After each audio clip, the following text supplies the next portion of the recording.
अल्हम्दुलिल्लाहि रब्बिल आलमीन वस्सलातु वस्सलामु अला सय्यिदिल अंबियाइ वल मुरसलीन अम्मा बाद फ़अऊज़ु बिल्लाहि मिनश शैतानिर रजीम बिस्मिल्लाहिर रहमानिर रहीम अस्सलातु वस्सलामु अलैका या रसूलल्लाह व अला आलिका व अस्हाबिका या हबीबल्लाह। आज हम इंशाअल्लाह अज़्ज़ा वजल गुस्ल के मुतल्लिक़ कुछ ज़रूरी जो बातें हैं वो सुनने की सआदत हासिल करेंगे। मनी शहवत के साथ अपनी जगह से जुदा ना हुई हो बल्कि वज़न उठाने की वजह से अगर मनी खारिज हुई तो ऐसी सूरत में गुस्ल जो है वो तो फ़र्ज़ नहीं होगा, लेकिन आपका वज़ू टूट जाएगा। वज़ू करना ज़रूरी होगा लेकिन गुस्ल जो है वो आप पे फ़र्ज़ नहीं होगा। इसी तरह अगर मनी पतली है और पेशाब के साथ कुछ कतरे आते हैं या वैसे ही बिला शहवत के कतरे गिरते हैं तो ऐसी सूरत में भी गुस्ल फ़र्ज़ नहीं होगा, वज़ू टूट जाएगा। और अगर एहतलाम तो याद है, आपको याद है कि रात को मुझे एहतलाम हुआ लेकिन कपड़े के ऊपर उसका कोई निशान नहीं, तो ऐसी सूरत में भी गुस्ल फ़र्ज़ नहीं होगा। नमाज में शहवत थी और मनी उतरती हुई महसूस हुई, लेकिन नमाज मुकम्मल करने के बाद मनी अपनी जगह से खारिज हुई तो ऐसी सूरत में नमाज हो जाएगी लेकिन गुस्ल फ़र्ज़ हो जाएगा।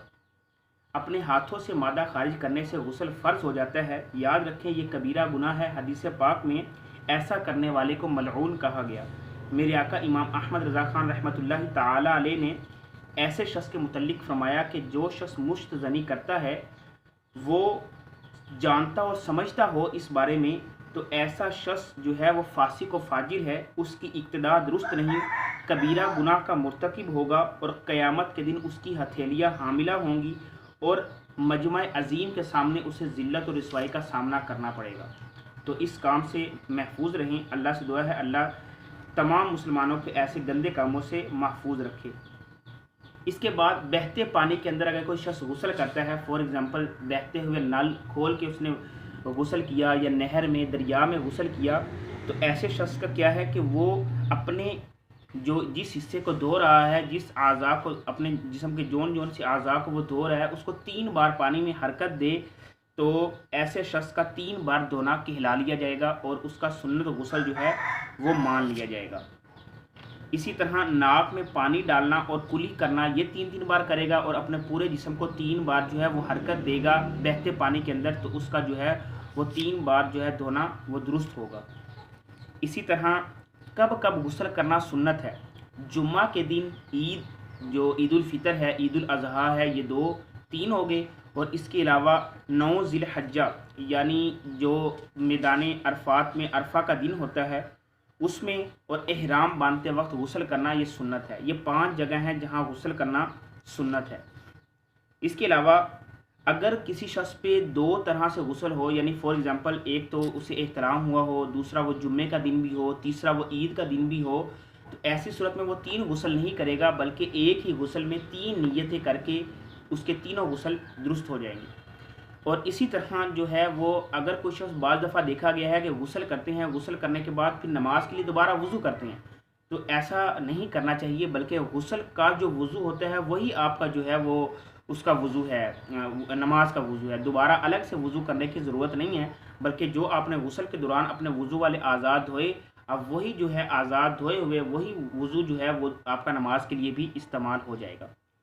इसी तरह लोगों के सामने सितर खोल के नहाना ये हराम है।